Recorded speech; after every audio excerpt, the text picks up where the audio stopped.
Estamos en un programa más de Mundo Sustentable. Hoy tenemos un invitado, un amigo, entonces se hace más fácil el programa cuando nos encontramos después de mucho tiempo con un amigo. Él es Jorge Bunchikov, él es CEO de una de las empresas que quiero que él nos vaya contando justamente para poder saber los procesos que uno debe ir teniendo y realizando durante mucho tiempo, el sacrificio y todo eso. Pero mejor le presento, Jorge Bunchikov, muy buenas noches. Hola Carlos, muy buenas noches. Gracias por la invitación. Qué suerte. Y bien, la idea del programa justamente es visualizar un poquito en nuestro país especialmente cómo vamos camino a ser más sustentable, y vos sos un ejemplo de ello. Por eso tenemos el privilegio de invitarte y de que vengas al estudio a poder hablar con nosotros y con la querida audiencia. Yo tengo un escrito que dice, él es CEO de Blue Design, una fábrica boutique de denim en Sudamérica, única. Está posicionada como la empresa número 1 en desarrollo, producción y exportación de denim en Paraguay. En el año 2016 obtuvo el certificado LEED, que significa líder en eficiencia energética y diseño sostenible. Bueno, entonces eso es uno de los certificados, y sos una de las 5, pongámosle número, empresas que reciben premios y que la gente, la que nos escucha, dice o dirá, pero es rentable ser sustentable, es la sustentable, oye, de repente, de todo tipo de audiencia, hasta la más, en las redes sociales tenemos muy buena comunicación también. Entonces, te dejo hablar, Jorge. Contanos de la experiencia.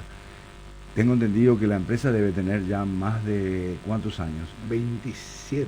27 años. Sí. Y que estás en Paraguay hace más de 31 años. Sí. Y que te conozco más o menos 30 años. Así es. Así que, bueno, contanos, Jorge, que da gusto escuchar desde tu voz toda esa experiencia que lograste con el tiempo. Bueno,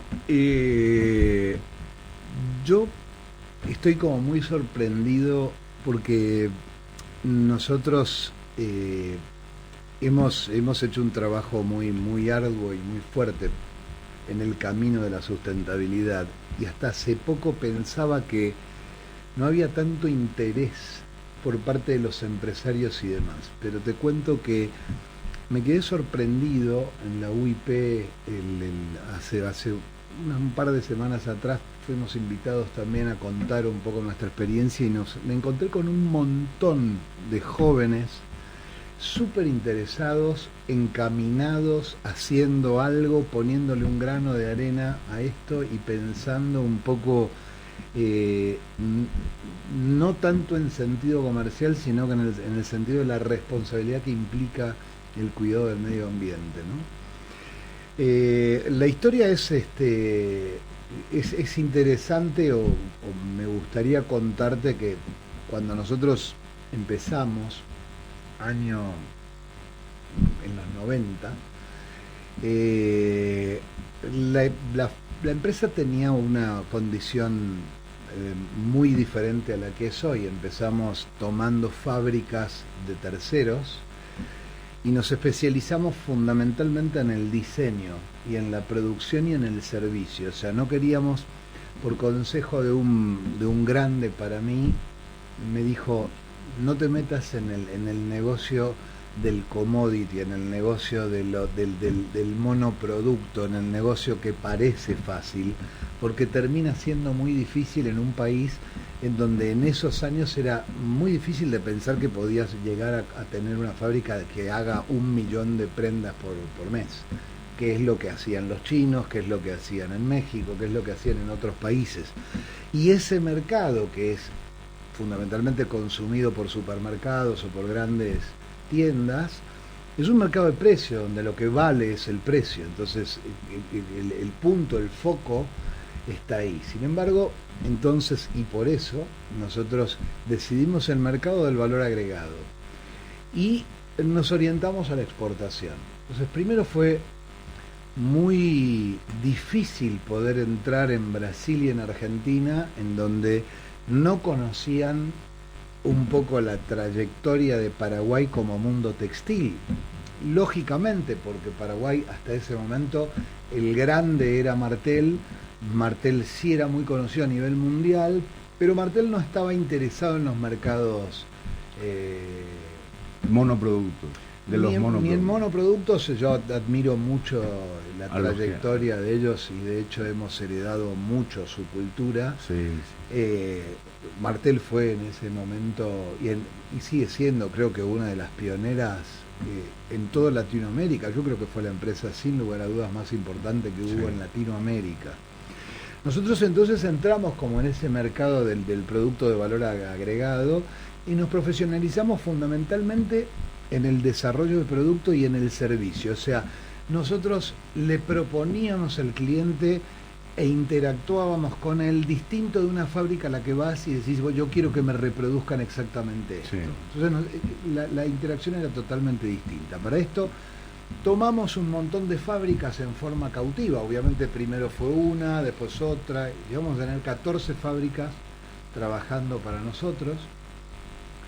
Y en los años 2000, cuando viene la primer crisis tan grande que tuvo Argentina, donde era uno de los mercados principales nuestros, logramos entrar en Zara, en el grupo Inditex de España. Sí. Y empezamos a exportar a España.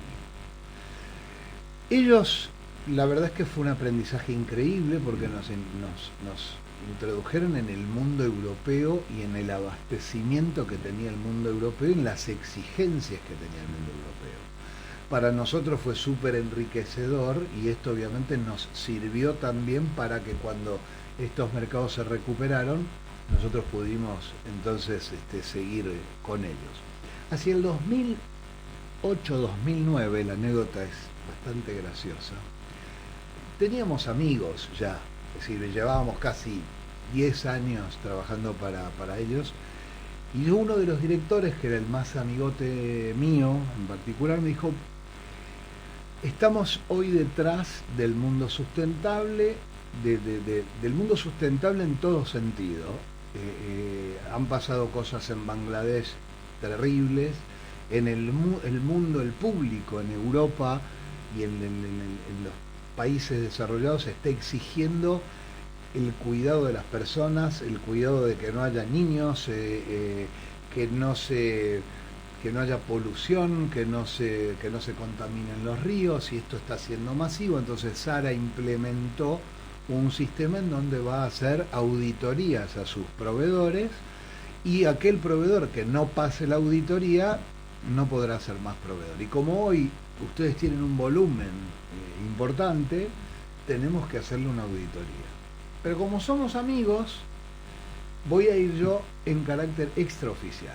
Y nosotros teníamos un depósito, un galpón, que era muy prolijito y que estaba muy bien puesto, y teníamos enfrente una fábrica pequeña, que era nuestro ícono, donde hacíamos las cosas más difíciles y demás.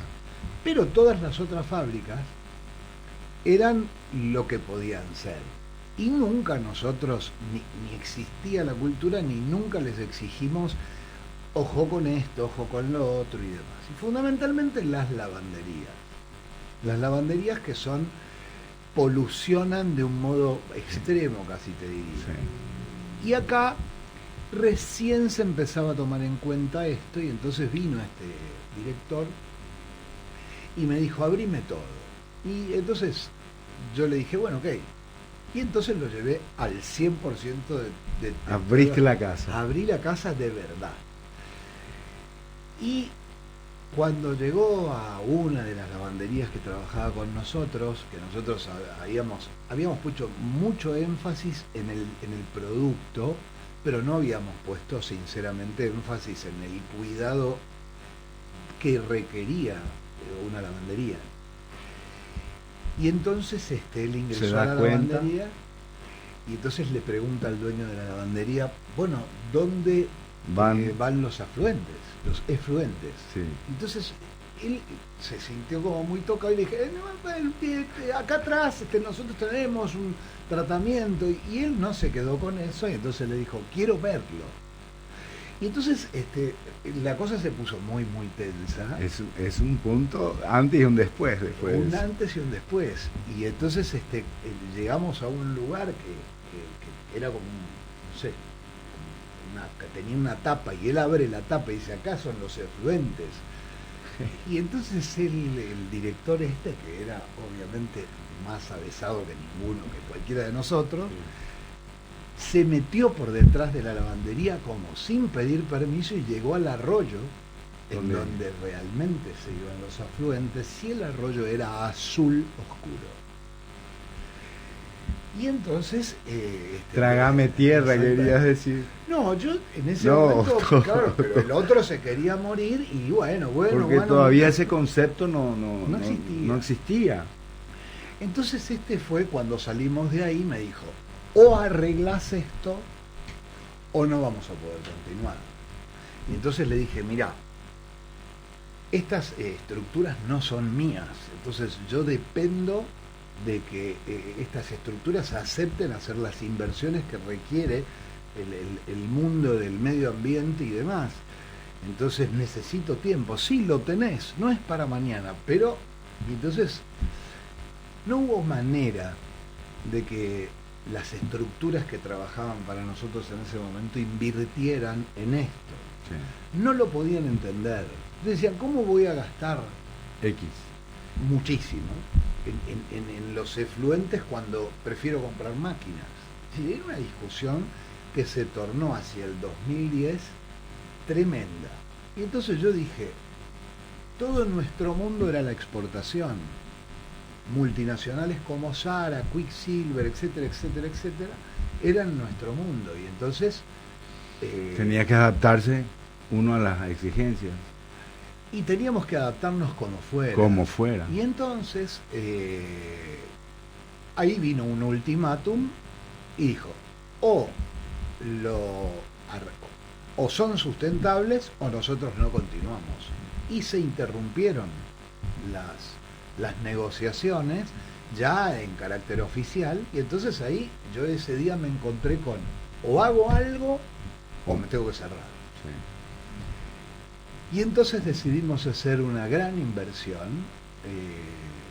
Nos asociamos con mi actual socio Laureano y Marilyn, y tomamos la decisión de hacer una planta. Como requería una inversión enorme, realmente grande, los dos llegamos a la conclusión de o lo hacemos realmente sustentable, o si no, no vale la pena la inversión, porque uno ese tipo de inversiones las tiene que mirar a mediano plazo, no las puede mirar para mañana, para dentro de un año. Y esto tenía un costo altísimo, pero no solo el costo altísimo, porque uno puede hacer un edificio que tenga carácter de sustentabilidad, pero después hay que tener la cultura de hacerla. Y esto, que es importante contártelo, esta es una de las industrias dentro de lo que es el mundo textil peores. En el mundo tradicional, que en inglés le decimos el old school, la manera tradicional de lavar un pantalón, vale la pena aclarar que el mundo del valor agregado en este tipo de negocios apunta a imitar un jean vintage, o sea, un jean que tiene 30 años de uso, no 2 o 3.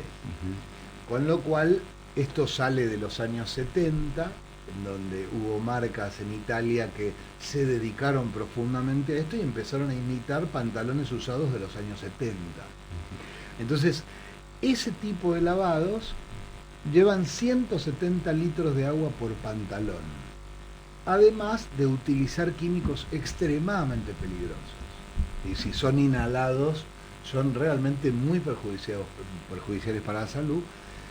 Y por el otro lado, después en Europa empezó ya a llegar a el residuo que genera esto y que de alguna manera permanece en el pantalón. El usuario se empieza a sentir como que estoy poniéndome algo que me va a hacer mal. O sea, es realmente fuerte el tema. Entonces,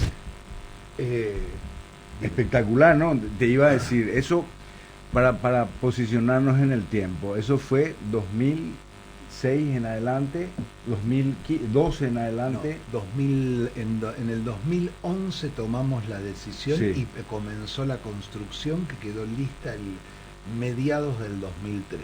Que está situada en San Lorenzo. En San Lorenzo, barrio Fátima. Barrio Fátima. Qué genial, qué genial. Bueno, 2000, en estos cuántos años ya de que estás ahí en San Lorenzo con la nueva planta, Con la nueva planta desde el 2013. 2013, son 8 años. 8 años. 8 años de que vas viendo cómo cada vez más se vuelve sustentable tu empresa, y por eso recibiste premios y todo ese tipo de cosas, ¿verdad? Pero, ¿cómo fue el paso a paso? Primero, bueno, los efluentes, después la energía eléctrica, me imagino, o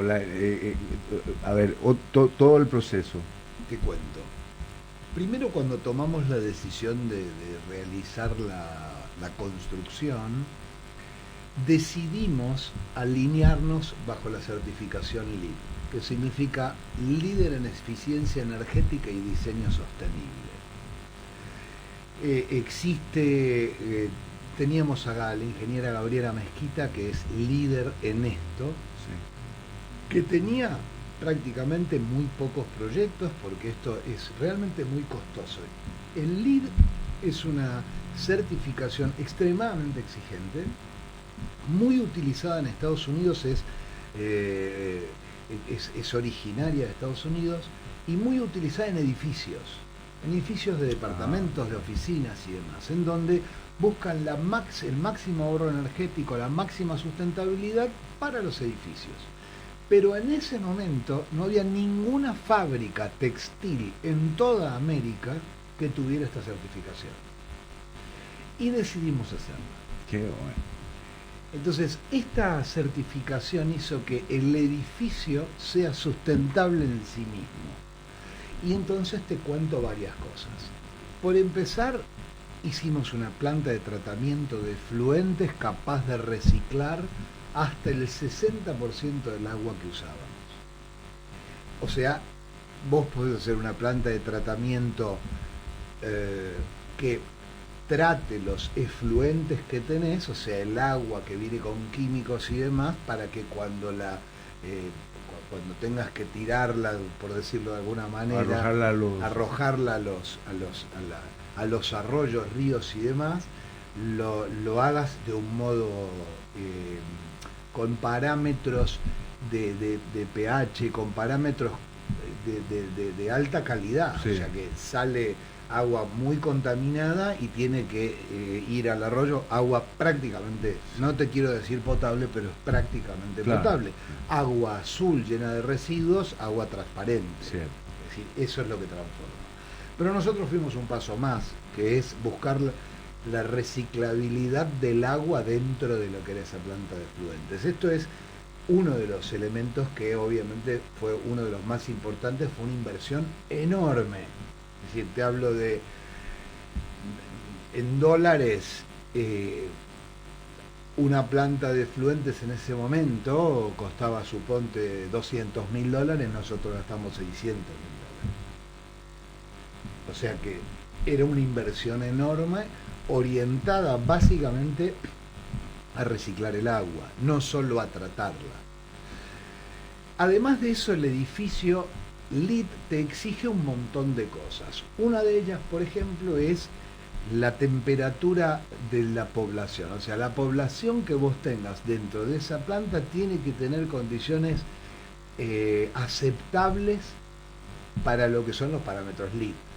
En Paraguay, esto para mí era un sueño, porque yo he ido a galpones que tenían muy poca altura, donde hacían más de 50 grados de calor al mediodía en verano, y la gente trabajando se desmaya, o sea, la condición era realmente tremenda. Por lo tanto, a mí esa parte en particular me pareció encantadora, pero requería de un trabajo enorme, porque ellos nos exigían una aislación térmica de todo el edificio enorme.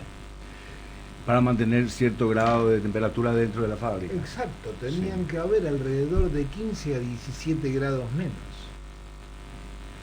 Y eso lo lográs con una condición térmica muy fuerte. Muy fuerte, porque las máquinas generan un calor. La gente genera calor, pero bueno, el clima nuestro es otra vez un elemento duro, importante. Muy Yo duro. quiero que, antes que nos vayamos a la pausa, que nos iríamos dentro de 2 minutos, bueno, nos dejes, digamos que como ahí en ese parate, y después comencemos a hablar un poco, porque imagínate, y te felicito antes que nada por esta información, tengo entendido que 1.200 personas, 800, casi 900 ya ahora trabajando. Eso quiero ponderar, querida audiencia, porque si ahí es donde se ve uno también la sustentabilidad humana, protegiéndola con el efecto del calor dentro de la fábrica, es un montón de cosas más. Sí, por supuesto, es el hecho, el dato más importante, lo que más nos interesa, lo que siempre pondero cuando nos invitan a contar un poco las experiencias, lo mejor, lo más importante, lo más sustentable que tenemos en la gente. Y haber crecido en términos de gente, calcula que si hablas de esta cantidad de gente hay que multiplicarlo por 4. Sí, más mínimo 3. Mínimo 3, o sea, estás hablando de 3.000 personas que están viviendo de esta operación. Sí. Y todos los aledaños, los que trabajan para nosotros también, que si empezás a sumar, realmente hay mucha gente involucrada en la operación. Esta es la satisfacción más grande que tenemos, siempre lo cuento, es lo más importante, porque he conocido Argentina, Brasil, Uruguay, Chile, muchos países, en donde es muy tedioso tener una industria con tanta gente. Es rentable la sustentabilidad. Es rentable y implica que tengas una economía circular en todo esto, Jorge. Sumamente, yo te diría, si no fuéramos lo que somos en materia de sustentabilidad, hoy no estaríamos vigentes, si no tendríamos ventas. O sea, nosotros hoy vendemos, y es parte de esta historia que te contaba, ¿no? Hoy se convirtió en el punto crucial, en el corazón de todo este negocio. En nuestro caso es así. No quiero minimizar el producto, que obviamente hay como toda una cantidad de cosas que acompañan, pero el corazón por el cual hoy estamos donde estamos es la sustentabilidad. Y eso es lo importante, que la audiencia escuche, para que sepa que realmente es negocio ser sustentable, y la idea es que justamente la gente copie, y copiar lo mejor siempre, bueno, con respecto a la sustentabilidad, sigas vos en el campo de la confección. Entonces, sí, yo te diría, también es muy buen negocio y termina siendo muy buen negocio, porque cuando nosotros empezamos con esto de la certificación LEED con el edificio, era inversión, pero no lo podíamos ver. no había un retorno. No veíamos el retorno. Y el retorno es enorme. Te estaba contando, y voy a tratar de ser sintético con esto. Hicimos una aislación térmica en la planta muy importante. El del techo tiene varias capas con aire, con distintos aislantes, la pintura exterior del techo, los dobles vidrios en todo el perímetro, una serie de cosas que además se hacen con simulaciones energéticas, y vos sos aprobado si realmente conseguiste esa aislación. Si no, no sos aprobado, si vas ganando créditos en función de eso. A partir de eso, nosotros, la aislación térmica fue tan importante que un ingeniero nos propuso poner aire acondicionado en toda la planta. La planta tiene 22.000 metros cuadrados. 22.000 metros cuadrados, para que alguien se dé una imagen, cómo sería para hacer una relación con algo. Y ese debe ser el doble o el doble de una cancha de fútbol. El doble de una cancha. Debe ser más o menos, sí. Bueno. Y entonces, imagínate lo que era para nosotros poner aire acondicionado en semejante estructura. Y pusimos un aire acondicionado que funciona con el agua. O sea, ¿cómo funciona? Es un aparato que tiene agua y que lo que hace el aparato es llevar el agua a 7 grados. El agua circula y cuando llega de nuevo al aparato, llega a 50, 55 grados de recorrer todo lo que sería nuestra planta. Sí. Entonces, el aparato vuelve a funcionar para bajar esa temperatura a 7 grados. O sea, el funcionamiento energético es muy fuerte. Nosotros hicimos lo siguiente. Hicimos un bypass. Entonces el agua cuando se calienta a 55 grados entra en un boiler, que es como un termo, y entonces después la utilizamos como agua caliente y de ese modo no utilizamos la caldera. E inyectamos agua nueva, que está a 18 grados, 20 grados, 22 grados, que entonces el aparato trabaja mucho menos en enfriarla a 7.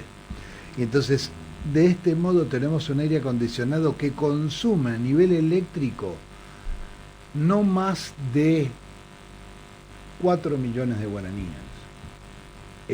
Ese es el consumo eléctrico para mantener 800 personas refrigeradas. Así que eso es en la parte de aire acondicionado, pero luego están los otros, ¿verdad? Los de la fábrica misma, lo que produce una máquina. Todas las máquinas son servo de bajo consumo, todas son automáticas, todas son electrónicas, quise decir, algunas hay automáticas y demás. No, te puedo hablar mucho tiempo de esto, pero voy a pasar a lo que más te va a importar. Sí. Nosotros pensamos que a no muy largo plazo este era el único camino, porque las fábricas no iban a poder sostener un producto con tanta polución y con tanta cosa a lo largo de los años.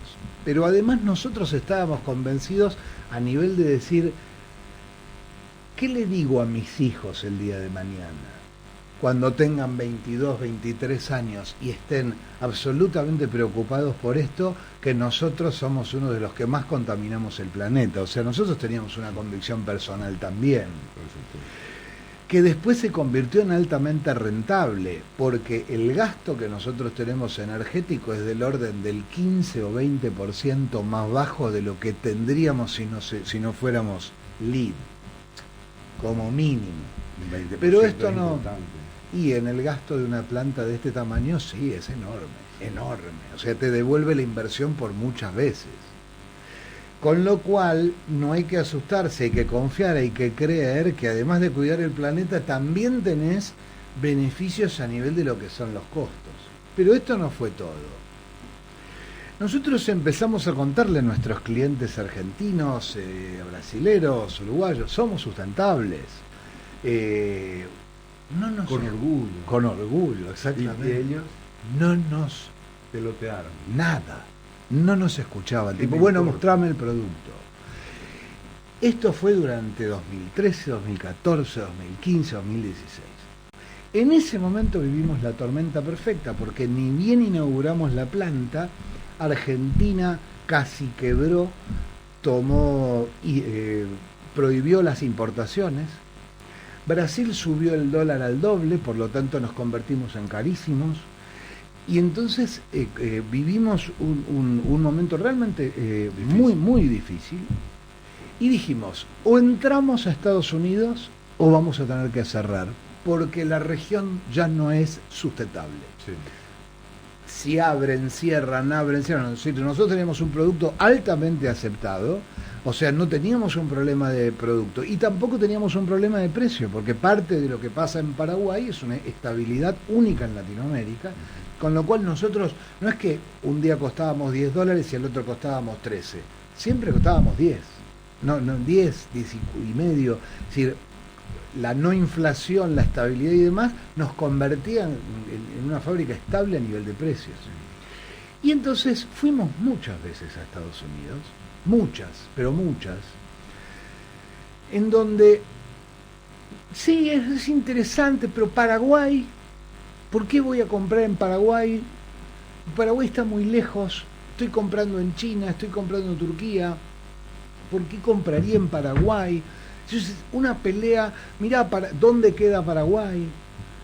Una pelea realmente, cada viaje conseguíamos, nos costaba enormemente conseguir una entrevista, Y esta es la anécdota más hermosa y resaltante que tengo. Hay un personaje en la industria que se llama Adriano Goldschmidt. Adriano Goldschmidt fue el creador de Diesel, Ripley, Gap. Marcas famosas. Famosísimas. Sí. Entonces, una persona de 75 años dedicada al mundo de la sustentabilidad. Nosotros vamos a ferias todos los años de la industria donde en el primer periodo del 2018 veo que no hay ninguna novedad más que la sustentabilidad. O sea, no había cambiado la moda, pero lo único que hablaban todas las fábricas de tejidos era de la sustentabilidad. En el medio se contacta Adriano Goldschmidt, lo cual es como si se contactara a Dios. Es imposible. Y me pone, estimado Jorge, es un gusto, no sé si me conoces, un correo, me dieron tu correo en tal lugar y qué sé yo. Nosotros elegimos una fábrica por cada continente para hacer un trabajo de sustentabilidad y queremos conocerte. Entonces con mi socio decidimos, contratamos un experto increíble que aún trabaja con nosotros en Estados Unidos, y dijimos, vamos a redoblar la apuesta. Vamos a crear un producto 100% sustentable. Porque cuando hablábamos de productos sustentables, hablábamos de alguna cosa sustentable, no de un edificio 100% sustentable y de un producto 100% sustentable. Usábamos 170 litros de agua. ¿Cómo hacemos para hacer un gin con mucho menos? Y creamos una línea de producto que no existía en el mundo, te lo puedo garantizar, y además hoy somos muy conocidos por eso. A ver, contame. Creamos un producto 100% sustentable en el cual nuestro consumo actual de agua es de 30 litros contra 170 en productos de alto valor agregado, y vamos a un consumo de 6 litros por pantalón a llegar a casi nada de agua. O sea, nosotros estamos en ese camino. Hicimos una colección de 60 piezas, realmente extraordinarias, y lo digo objetivamente, porque acá trabajó un equipo de el 99% paraguayos, instruidos, capacitados en Italia, en Estados Unidos. Nosotros invertimos mucho en eso. Y logramos crear juntos un producto 100% sustentable. Nos vamos a Ámsterdam y Adriano, cuando ve esa colección con otros 8, dice, nunca he visto una cosa así, esto no es verdad. Y entonces... Me dan ganas de ver también. Entonces dijo, yo voy a ir a Paraguay. Salimos con mi socio Laureano de ahí y dijimos, nunca jamás va a venir a Paraguay. Pero se lo mostramos, le mostramos la planta, las certificaciones, B Corp, Ellen MacArthur. Ahora estamos con la ISO 9001, 14001, o sea, hay muchas certificaciones que hemos perseguido a nivel cultural, no para tener la chapa, claro, porque nos han transformado la operación, cada una de las certificaciones. Y entonces volvimos. 6 de diciembre recibo una llamada y me dice, mañana llego a Paraguay, Adriano. Y dije, no es posible. Y entonces obviamente lo fuimos a buscar. Y él me dijo, voy solamente por el día, porque de ahí me voy a Estados Unidos. Y vengo de un viaje muy largo. Llegó a la noche y a la mañana quiero estar en la planta. Obviamente lo fuimos a buscar, etcétera, etcétera. Recorrió la planta y cuando terminó de recorrer la planta, nos dice en la recepción, quiero sacarme una foto con ustedes. Y éramos 4, más él. Entonces agarró su celular y nos quita una foto. En el acto lo vemos... levanta la foto en Instagram con miles y miles de seguidores y dijo, esta es la verdadera joya de la industria. Esto es lo mejor que he visto en mi vida. Es la fábrica más bonita con el producto más sustentable que he visto en mi vida. Inmediatamente empezaron a caer llamados y los queremos conocer y por favor nos fuimos a Estados Unidos.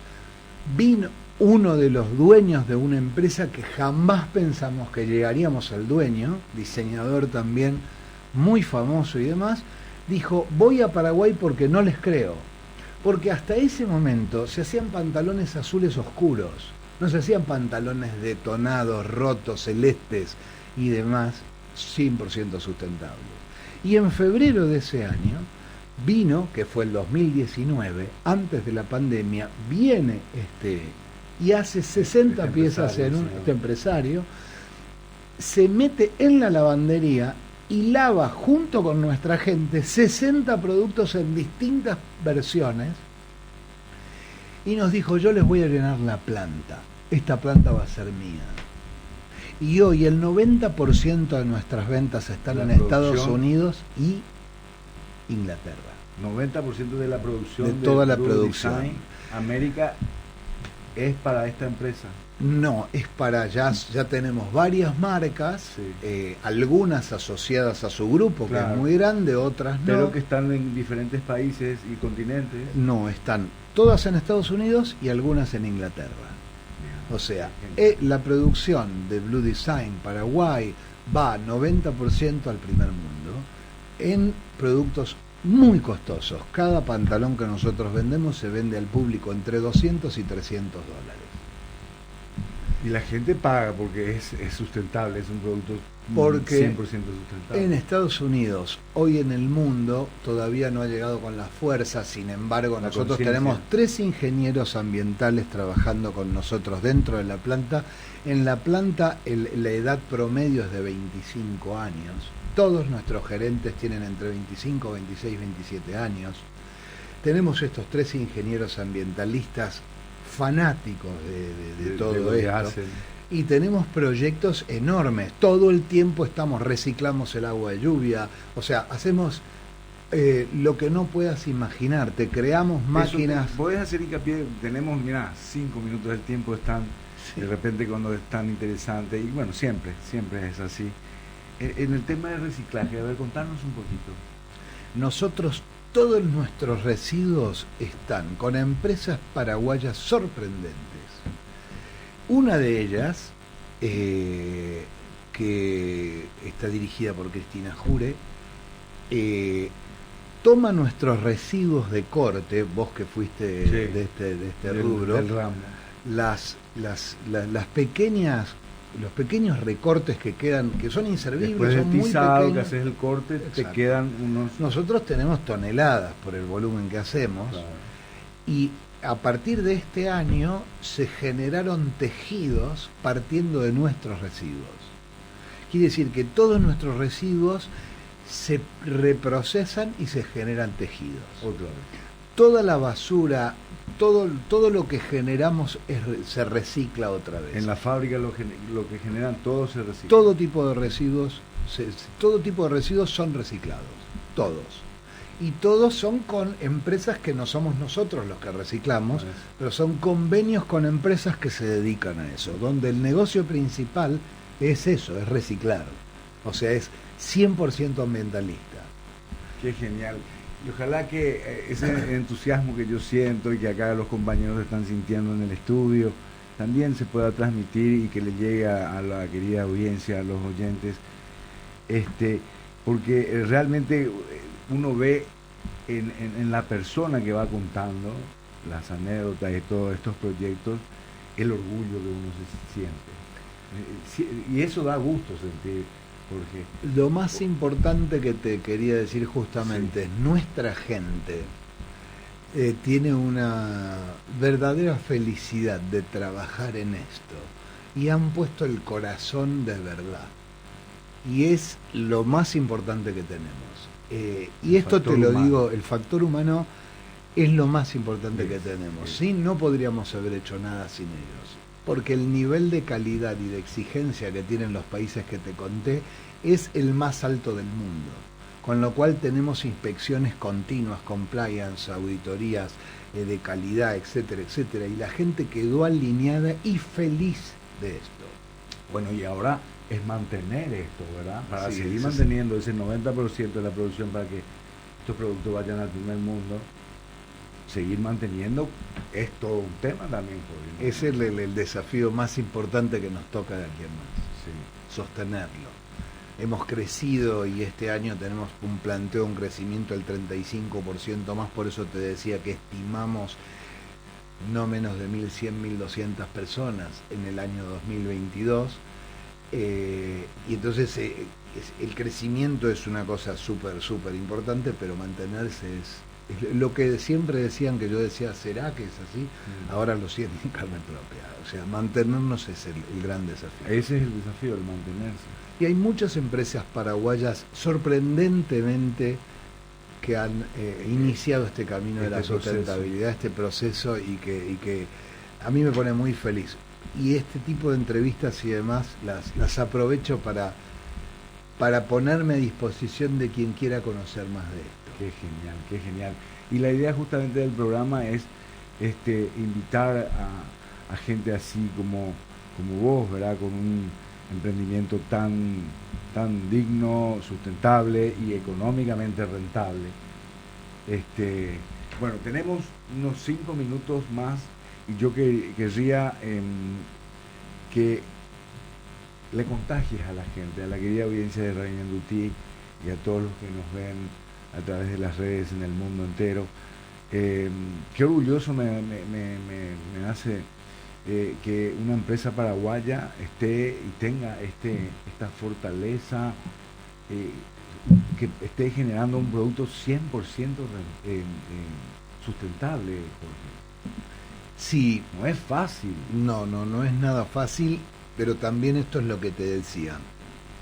No se trata solamente de invertir, sino que de generar una cultura propia, porque nosotros tenemos el programa de 5S, donde... ¿Qué es 5S? 5S es un programa que apunta al máximo orden y limpieza, que tiene mucho que ver con la sustentabilidad.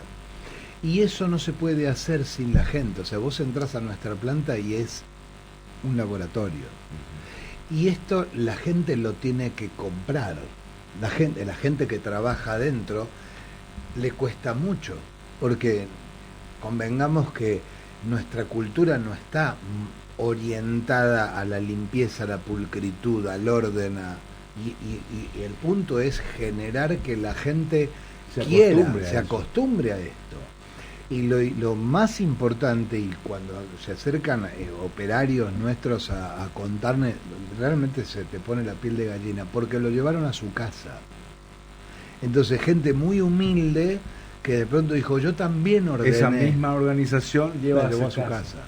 Entonces, es un trabajo que se expande a la comunidad de un modo muy exponencial. Es súper satisfactorio en este sentido, porque ellos educan a sus hijos también de este modo, porque en la fábrica nosotros tal cosa, y esto genera en toda esta población que tenemos una cultura distinta, una manera de mirar, una manera de cuidar. Te denuncian cuando, mirá, él tiró la botella en el pasto, sí. ¿Entendés? Y ¿por qué no lo reprendés? No, ¿cómo vamos a enseñarle a que no está bueno? Exacto. Que no es lo mismo. No podés ir por la calle tirando cosas. Y es así como el mundo es el entorno el que va a ser nuestro entorno, mi entorno, tu entorno, el que va a hacer que... Porque la lucha ahora, le invitábamos a unos programas anteriores a gente que estuvo en COP26 en Glasgow, y la meta es que no suba la temperatura, está en 1.100, y si llega a 2, hay todo es muy grave. Es muy grave, y estamos 1.100, o sea, todo esto que estamos haciendo, contagiándole a la gente que sea más sustentable, las energías eléctricas, la del hidrógeno, un montón de elementos que van a hacer que se reduzca, pero ya, lo tenemos que hacer ya. Exactamente, ¿no? Esto no es para mañana. No podemos esperar, no. Porque así como tu gente se siente tan orgullosa en la casa, sus niños y todo eso, el mundo ya va a ser así. Sí, en los países del norte es llamativo, donde hay gente joven, muy joven, que mira si el producto es orgánico o si es sustentable, y elige eso, no te elige lo que no es, aunque sea más barato. Es muy loco, y eso es genial. Porque yo quiero volver a invitarte, estamos hablando con Jorge Bunchikov, el expresidente de Blue Design América, y queremos volver a invitarte al programa o de repente vía telefónica para que nos vayas contando cómo va ese proceso, porque este proceso no terminó. No, es enorme. Y hay más desafíos por delante. Sí, vamos a convertir, vamos a poner paneles de energía solar, vamos por todo. Gracias, Jorge, de nuevo. Como no, muchas gracias a vos y a todo tu equipo, y a disposición cuando quieras, y a quien esté interesado estoy a disposición. Y a través de las redes, que siempre la productora me dice decir las redes, ¿cómo uno puede acceder? Aparte de las redes, BDA Blue Design es famosa. BDA Denim está en Instagram, tenemos nuestra propia página y demás, así que hay muchas maneras de acceder. De comunicarse con ustedes. Sí. Bien, muchas gracias. Mundo Sustentable, entonces, nos despedimos.